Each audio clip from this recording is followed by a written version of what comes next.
Baik, berikutnya kita akan lanjut ke tema berikutnya, yaitu seputar membentuk karakter pada anak. Nah, sudah ada beberapa pertanyaan yang masuk pada kategori ini, kita akan bahas satu persatu. Yang pertama adalah bagaimana konsisten mengajar karakter anak. Silakan, Pak. Bagaimana konsisten mengajar karakter anak?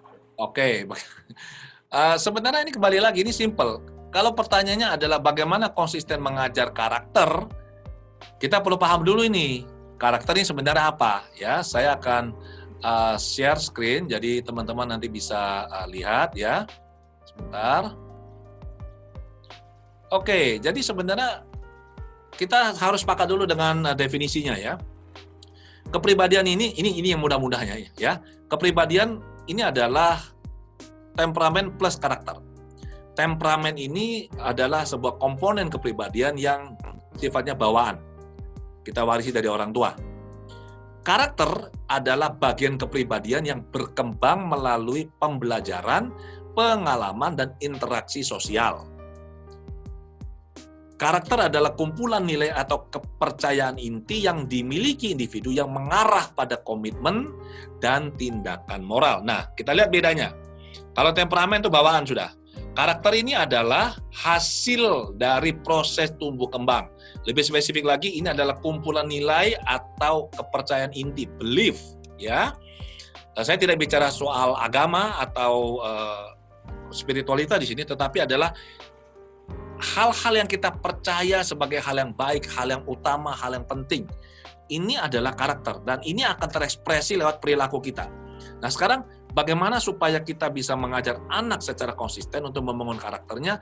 Maka kita orang tua harus punya karakter yang baik, yaitu nilai-nilai kepercayaan yang baik, yang kita tunjukkan dalam bentuk perilaku kita, cara berpikir kita, ucapan kita, tindakan kita.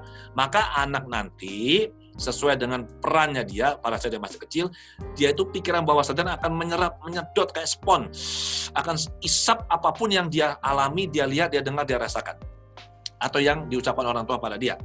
Maka kalau kita sebagai orang tua konsisten, maka anak pasti konsisten. Kuncinya di situ. Orang tua, suami istri harus sepakat dalam menentukan pola pendidikan anak di rumah. Tidak boleh satu A, satu B. Harus sepakat dan ini harus dibicarakan di depan supaya seragam, sinkron. Begitu, Erika. Baik, terima kasih Pak Adi. Dan pertanyaan berikutnya ini masih berhubungan dan nampaknya tadi sudah sedikit disinggung di pemaparan materi ya Pak Adi. Sampai usia berapa karakter dasar terbentuk dan sampai usia berapa masih bisa diperbaiki? Oke, kalau ditanya sampai usia berapa karakter dasar, tadi sudah saya jelaskan bahwa kita menggunakan time frame itu 6 tahun pertama. Ya, di 6 tahun pertama ini kita meletakkan fondasi karakter anak.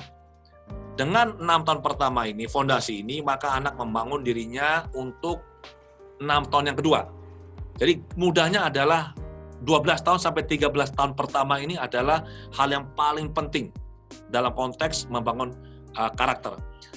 Pertanyaannya, sampai kapan ini bisa dirubah?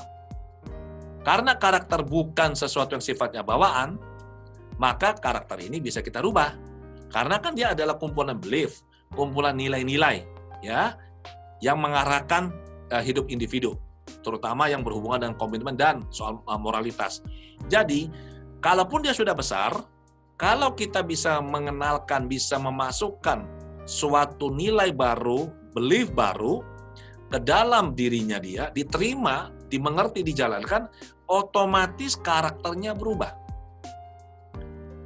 Saya kasih satu contoh yang benar-benar ekstrim. Ada satu orang yang sepanjang hidupnya mulai muda ini laki-laki, dia nakalnya luar biasa. Pokoknya dia melakukan banyak hal lah. Ya judi lah, ya narkoba lah, kemudian ya macam-macam lah pokoknya, yang nggak baik. Dikasih tahu dengan cara apapun, orang tuanya kasih tahu dia tetap tidak mau dengar. Dikasih tahu oleh ulamanya, dia tidak mau dengar. Pokoknya semaunya dia. Sampai suatu saat dia punya anak. Oke? Nah, anaknya, dia sangat kuat merokok. Jadi anaknya bilang gini sama dia.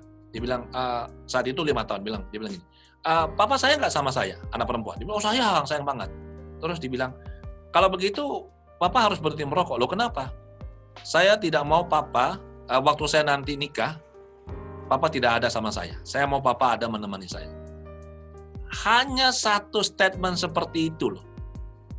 Dan karena cintanya pada anaknya, masuklah sebuah semacam kayak benih baru. Yaitu kalau kamu benar-benar cinta anakmu, kamu harus berhenti melakukan semua hal jelek ini. Ya. Dan apa yang dia lakukan? Tidak usah terapi, tidak usah konseling, tidak usah pakai nikotin pad. Begitu dia bilang berhenti, tak berhenti, sampai sekarang berhenti. Tidak lagi dia merokok, tidak lagi dia macam-macam. Jadi bisa berubah karakter asal memang orangnya mau dan tahu cara melakukannya. Seperti itu, Erika. Baik, berarti karakternya masih bisa diperbaiki sampai usia. Sampai kapan? Baik, berikutnya masih terkait dengan karakter ini. Pertanyaannya adalah, bagaimana membangun rasa percaya diri pada anak? Nah, ini banyak ditanyakan oleh para smart parents yang ada di sini. Silakan Pak Adi. Oke, percaya diri ini kan program. Apa sih percaya diri itu? Percaya diri kan adalah semacam kayak cara kita menilai seseorang kan, kita menyebut seseorang. Coba gini, orang yang percaya diri itu apa sih indikasinya? Oh, kalau dia bicara itu dia terbuka, dia berani bicara di depan umum, dia berani jumpa seseorang, dia bisa mengutarakan pikiran perasaannya dengan nyaman. Ya, percaya diri ini adalah sesuatu yang kita lihat yang keluar dari diri seseorang, tapi sebenarnya menggerakkan seseorang sehingga dia, dalam tanda kutip ya, menjadi percaya diri itu adalah lebih yang ada di dalam, yaitu apa? Bagaimana dia memandang dirinya. Apakah anak memandang dirinya sebagai anak yang berharga, anak yang diterima, anak yang memiliki rasa aman dalam dirinya dia, anak yang didukung. Kalau anak merasa dirinya aman, merasa dirinya diterima, didukung, dicintai, merasa cakep, maka dia pasti percaya diri. Ada anak yang kalau misalkan masuk sekolah misalkan, ya paling gampang kalau lihat anak kecil, dia masuk ke kelas, misalkan masuk TK lah, masuk kelas apa yang terjadi? Nggak berani, dia takut, dia minta ibunya nemeni atau babysitternya menemani. Tapi ada anak yang begitu dia masuk kelas, oh dia happy ketemu teman baru, dia explore, menjelajahi ruangan kelasnya, bicara sama gurunya, main-mainan yang ada di sana, nggak ada masalah bagi dia. Kenapa? Karena anak ini merasa aman. Nah sekarang, bagaimana membuat anak merasa aman? Kembali lagi tadi, orang tua perlu mencas baterai kasihnya full setiap hari. Itu satu. Kedua, orang tua perlu mengucapkan kata-kata positif pada anak. Oh nak, kamu pasti bisa. Misalkan anak gagal, nggak dimarahin. Oh nggak apa-apa. Ini pengalaman. Coba lagi, ya. Mama atau papa percaya kamu pasti bisa. Ayo, orang tua mendukung terus seperti itu. Nah, kalau anak mengalami hal-hal positif kayak begini, secara otomatis dia pasti akan percaya diri dengan sendirinya itu. Gak usah lagi kita cari cara lain.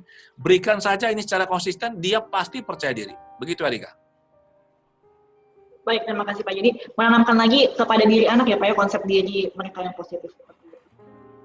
Berikutnya pertanyaannya adalah masih terkait dengan membangun karakter pada anak. Nah, kali ini adalah bagaimana mendidik anak agar mandiri, bertanggung jawab, dan mampu mengambil keputusan sendiri. Oke. Bagaimana mendidik anak untuk mandiri, bertanggung jawab, kemudian bisa mengambil keputusan. Kita mulai dengan mandiri dulu. Mandiri itu artinya anak ini bisa melakukan sesuatu dengan sendirinya. Maka untuk itu, orang tua memberikan dia kesempatan untuk melakukan apa yang perlu dia lakukan. Contohnya paling gampang lah, mandi. Banyak orang tua, ini beberapa ini karena terus terang menurut saya ini keluarga yang disfungsional ini ya. Ada anaknya yang sudah SMP, laki loh, itu masih dimandikan oleh ibunya, itu kan tidak masuk akal itu. Jadi kita memberikan anak kepercayaan melakukan apa yang memang seharusnya bisa dia lakukan pada usianya dia. Satu contoh lagi untuk tanggung jawab untuk belajar. Ya. Anak perlu diberikan kesempatan untuk bisa mandiri dan bertanggung jawab untuk bisa belajar sendiri. Nah, orang tua di awal-awal pasti mengarahkan, mengamati, melakukan pengecekan, ya. Anak misalkan sering terlambat bawa buku, sering lupa bawa buku atau alat tulisnya ada yang ketinggalan. Apa yang kita lakukan? Ya kita bikin checklist setiap malam, dibuatkan checklist ya. Jadi pada saat pertama kali mamanya meriksa nih, oh ini sudah lengkap. Nanti kalau sudah seminggu, ganti. Anaknya suruh meriksa, mamanya yang ngamati. Jadi membuat kebiasaan, dia cek, oke pelajaran besok ini bukunya ada atau tidak, dan seterusnya, dan seterusnya. Nah, bertanggung jawab artinya apa? Anak melakukan ini sepenuh hati. Oke? Jadi kita memberikan dia kesempatan. Kemudian, bagaimana supaya anak bisa membuat keputusan sendiri? Nah, orang tua memberikan anak kesempatan untuk bisa membuat keputusan sendiri. Kebanyakan orang tua tidak melakukan ini. Keputusan-keputusan itu orang tuanya yang buat untuk anak. Sehingga kalau anak buat keputusan, dan itu pun salah, misalnya orang tuanya marah besar. Akibatnya anak pikir, daripada saya buat salah, lebih baik nggak usah buat keputusan. Nah, kalau masih kecil, kemungkinan belum terlalu mengganggu. Tapi begitu dia sudah besar, ini sangat-sangat merugikan anak. Kenapa? Satu, dia nggak berani buat keputusan, berarti dia tidak berani mengambil risiko. Padahal hidup ini adalah bagaimana kita mengelola risiko. Ya, dia kerja, ada peluang, aduh kalau nanti takut bagaimana? Dia nggak berani buat keputusan untuk maju. Jadi ini menjadi semacam program yang terus akan mengganggu dirinya dia. Beri anak kesempatan untuk buat salah. Kalau dia salah, orang tua bantu perbaiki. Nah, dari sini anak belajar. Begitu, Erika.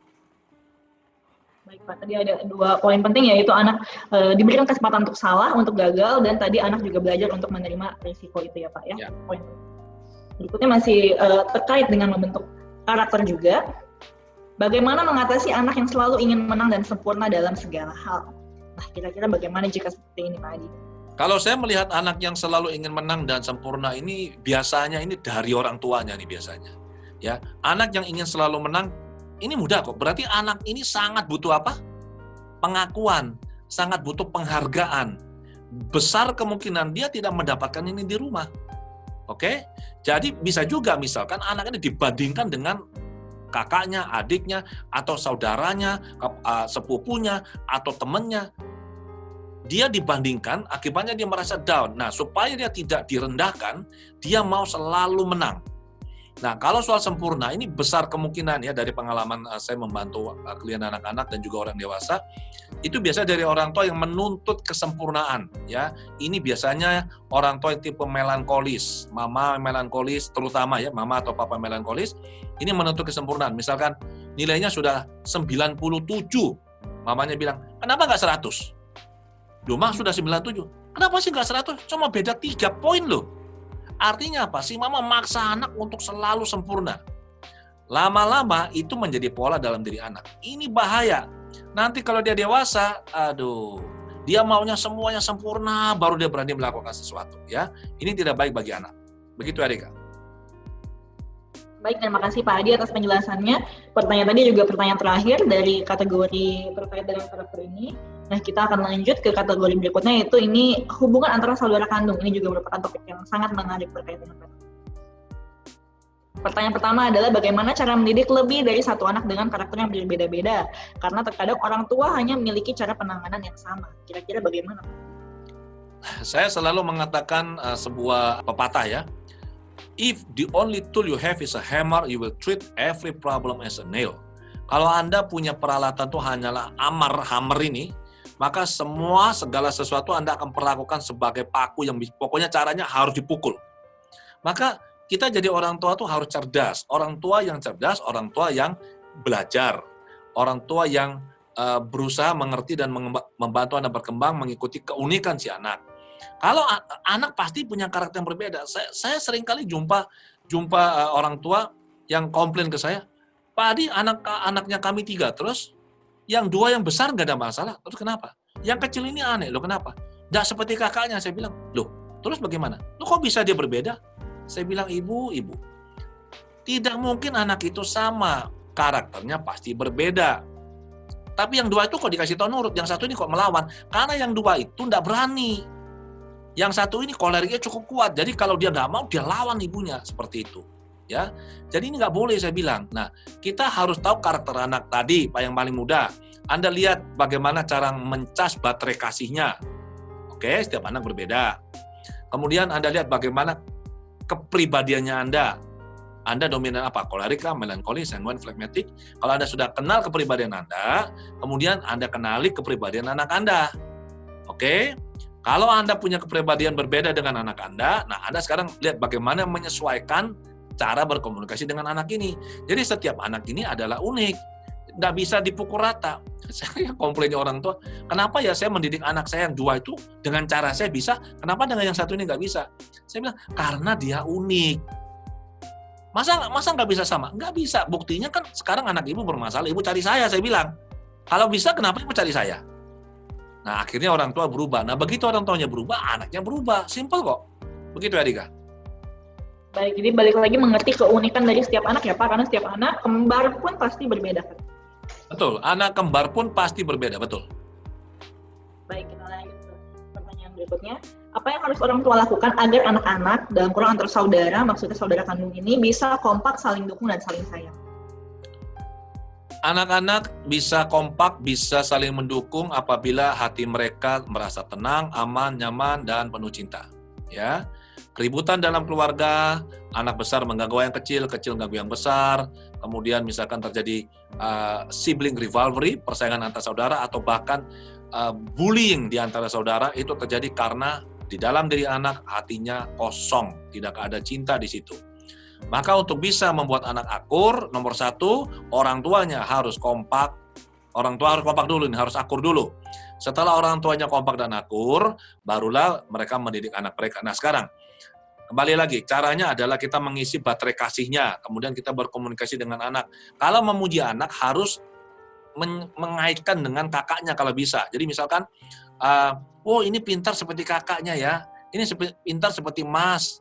Loh, Mas lihat itu. Contohnya, Mas melakukannya, adiknya ikut. Jadi selalu dikaitkan. Jadi jangan begini, masa adikmu bisa, kamu nggak bisa lah. Kalau kayak gini kan akhirnya kan si kakak melihat, ini adiknya ini jadi saingan ini, kurang asem ini. Gara-gara lu saya ini dimarahin sama ibu, misalkan begitu. Jadi selalu dikaitkan, aduh, ini lihat gantengnya seperti Mbak ya. Nah, jadi ganteng seperti Mbak.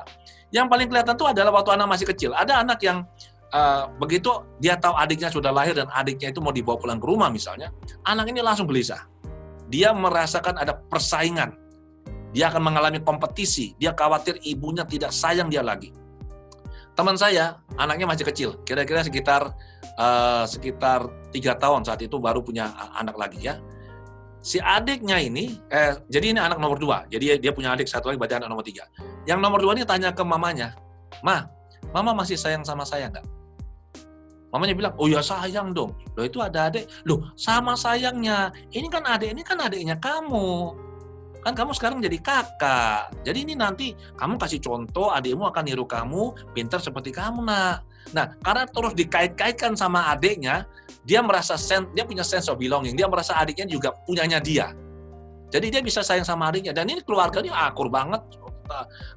Suami istri baik banget dan adik-adiknya, anak-anaknya 3 ini baik sekali, tidak ada masalah, saling mendukung, saling berbagi mainan. Satu contoh lagi, kakaknya main-mainan ini, adiknya mau, yang nomor 2 ini, dan di rumah ini adalah salah satu murid saya, di rumahnya mereka tidak mau membeli 2 mainan, mereka mau mengajarkan saling berbagi, saling menghargai.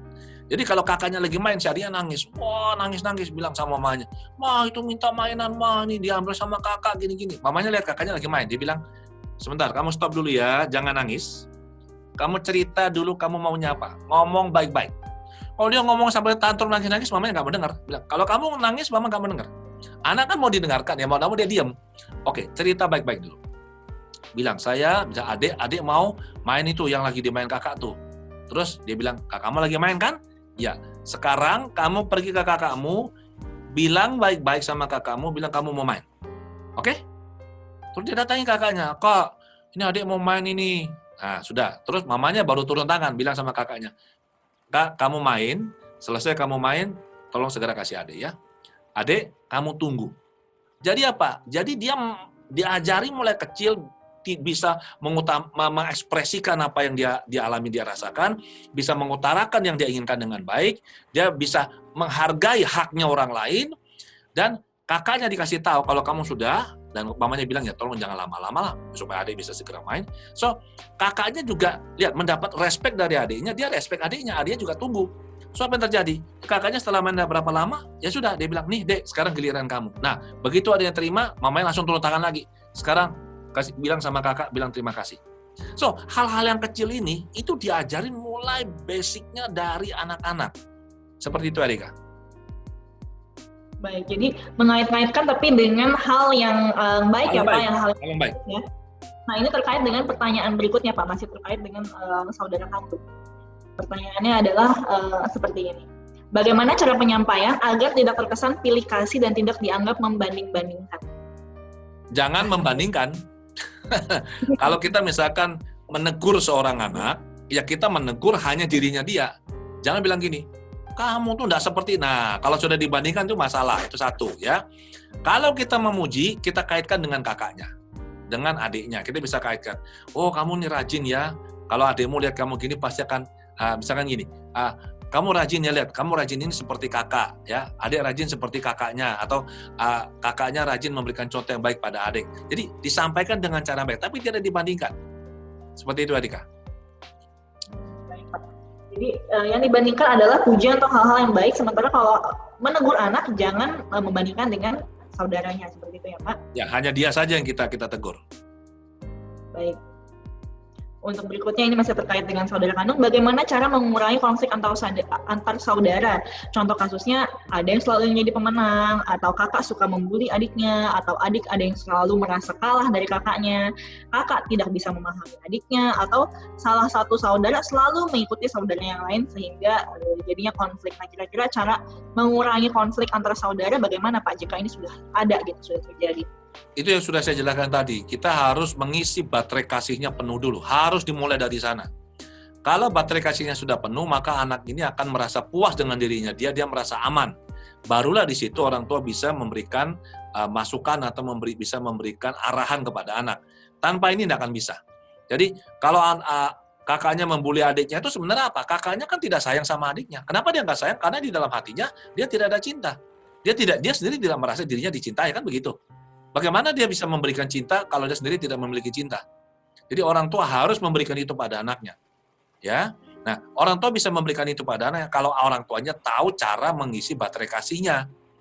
Dan orang tua bisa saling mengasihi, bisa sepakat, bisa akur untuk membantu anak-anak berkembang sesuai keunikannya seperti itu. Baik, jadi kembali lagi ke baterai kasih, ya Pak, pastikan bahwa semua saudara kandung ini mereka sudah terisi dengan penuh baterai kasih, seperti itu ya Pak Adi? Ya, harus mulai dari situ. Baik Pak Adi, kalau begitu kita akan lanjut ke tema berikutnya, itu terkait dengan strategi belajar. Nah, untuk pertanyaannya kita mulai dari pertanyaan berikut yang sangat mendasar. Nah, bagaimana membuat anak sehingga suka belajar? Nah, ini banyak orang tua yang menanyakan hal ini Pak Adi. Oke, bagaimana bisa membuat anak suka belajar? Nomor satu, kalau dia masih kecil, anak perlu didampingi, ya, didampingi orang tua. Masalahnya adalah anak belajar pelajaran yang sulit dan biasanya hanya diserahkan kepada guru les, dan interaksinya itu beda begitu loh. Anak akan tidak mau belajar apabila dia merasa apa yang dia pelajari ini tidak ada manfaatnya bagi dirinya dia. Itu satu. Kemudian anak tidak dalam kondisi tubuh fisik, pikiran, dan perasaan yang mendukung dia untuk bisa belajar dengan baik. Satu contoh ya, misalkan ini, kalau anak ini sekarang kalau belajar dari rumah itu lain cerita. Kalau sebelum belajar dari rumah, sebelum kita ada pandemi ini, kan anak mulai dari pagi dibangun pagi ke sekolah sampai sore. Sore pulang biasanya nggak langsung pulang, les lagi. Udah les pulang masih belajar lagi untuk besok. Ini kan sangat melelahkan. Dan ini menjadi sebuah, bukan hanya beban, bagi saya ini adalah kerja rodi bagi seorang anak, semacam siksaan bagi dirinya dia. Anak tidak akan menikmati proses belajarnya. Nah, untuk bisa membuat anak suka belajar, nomor satu, orang tua perlu mendampingi, ya, sehingga Anda merasa ada dukungan. Kalau anak ada kesulitan, orang tua membantu mencarikan solusi. Pendampingan orang tua, ada orang tua di samping saja, misalkan anak belajar, ada orang tua di samping, itu saja menjadi sebuah dukungan yang luar biasa dan membuat anak happy. Kalau mau lebih bagus adalah begini, pada saat anak masih kecil sekali, katakanlah masih usia 6 bulan atau mungkin 7 bulan ya, saat dia sudah bisa duduk, yang dilakukan adalah letakkan anak di pangkuan, kemudian ambil buku, ya, buku yang bergambar, yang warna-warni dan gambarnya besar begitu, letakkan di depan anak, kemudian ceritakan apa yang ada di buku ini pada anak. selain interaksi dengan anak terjadi, anak menambah kosakatanya, orang tua juga bisa membangun kebiasaan belajar sejak dini. Waktu anak duduk di pangkuan ibunya atau ayahnya, dia dipeluk, dia merasakan apa? Sentuhan fisik, dia merasakan rasa aman, dia merasakan baterai kasihnya dicas. Apa yang dia lihat? Yang dia lihat adalah buku. Artinya apa? Secara tidak sadar, orang tua memprogram bawah sadar anak. Kalau Anda lihat buku, yang kamu rasakan adalah nyaman, aman, merasa dicintai, merasa tenang seperti ini. Maka ini akan terbawa terus sampai dia besar. Nah, kalau orang tua bisa melakukan ini secara konsisten, maka setiap kali anak lihat buku, itu yang memori bawah sadar itu akan muncul dengan sendirinya. Dia akan happy itu. Oke? Dan juga perlu dihindari terjadinya trauma ya. Orang tua juga perlu memperhatikan gaya belajar anak. Kita ada gaya belajar visual, auditori, kinestetik, olfaktori, gustatori. Yang paling umum terjadi adalah gaya belajar visual, auditori, kinestetik ya. Visual kita belajar lewat apa yang kita lihat, apa yang kita baca. Sementara auditori kita belajar dari apa yang kita dengar. Atau kita baca suaranya keluar, kita dengar. Kinestetik belajar harus dengan gerakan. Nah, ada anak yang gaya belajarnya kinestetik, dan ini yang paling kasihan, karena sekolah-sekolah tidak bisa mengakomodasi kegiatan ini.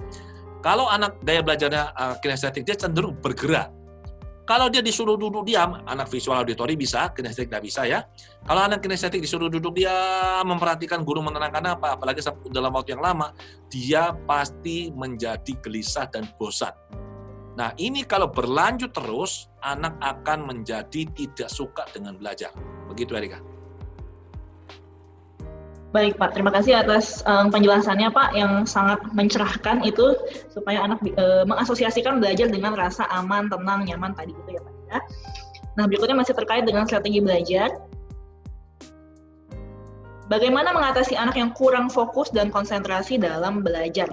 Silakan, Pak. Jawabannya simpel. Anak tidak fokus, tidak konsentrasi dalam belajar karena pelajarannya membosankan. Selesai, itu aja udah. Gampang toh?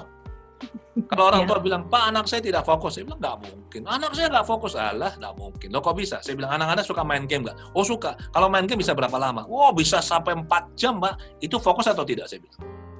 Selama pelajaran itu menyenangkan, menarik bagi dia, maka anak pasti fokus, ya. Dan orang tua juga harus hati-hati. Sekedar informasi, saya sudah buat sebuah video untuk membahas soal mengapa anak sulit fokus atau konsentrasi. Ya, ini paling awal minggu depan saya akan unggah di kanal YouTube saya.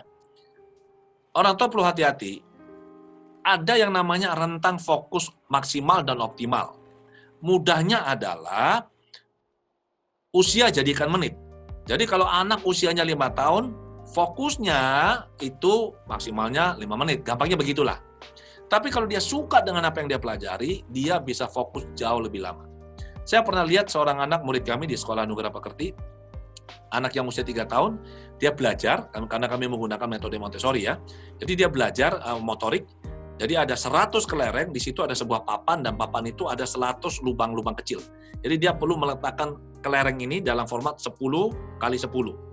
Jadi dia ambil satu-satu, dia letakkan. Jadi pakai 2 jari ini, 3 ini. Jadi motoriknya dilatih, diambil, dia letakkan. Jadi koordinasi tangan, mata segala macam ya, seperti itu. Yang terjadi adalah saya nungguin anak ini, saya ingin tahu berapa lama. Itu setengah jam loh. Anak kecil kan kalau dia meletakkan satu-satu selesai, bagaimana dia mengembalikannya? Juga satu-satu. Saya yang nonton aja mulai bosen, tahu nggak? Kenapa? Karena setengah jam dia ngulangi satu lagi, kan kalau kita orang dewasa sudahlah digerocok begitu selesai kan, lebih cepat. Nah, anak-anak begitu, dia kerja dengan aturan-aturannya dia. Itu 30 menit untuk anak usia 3 tahun itu luar biasa. Karena dia suka, ya. Jadi tidak ada satupun pelajaran, anak tidak mungkin tidak fokus kalau dia suka pelajarannya. Jadi sekarang bagaimana kita membuat pelajaran ini menjadi sesuatu yang menarik dan menyenangkan. Ini yang penting, seperti itu Erika. Baik, ini masih berhubungan dengan jawaban dari pertanyaan sebelumnya ya Pak, yaitu mengasosiasikan proses belajar ini dengan hal-hal dan emosi-emosi yang menyenangkan. Ya. Kita lanjut ke pertanyaan berikutnya, ini relevan sekali dengan kondisi yang terjadi sekarang. Tadi Pak Adi juga sudah sempat singgung mengenai proses belajar di kondisi new normal. Kira-kira bagaimana membantu anak beradaptasi dengan proses belajar di kondisi new normal ini? Silakan Pak Adi. Kembali lagi, pendampingan orang tua. Tidak ada cara lain. Oke?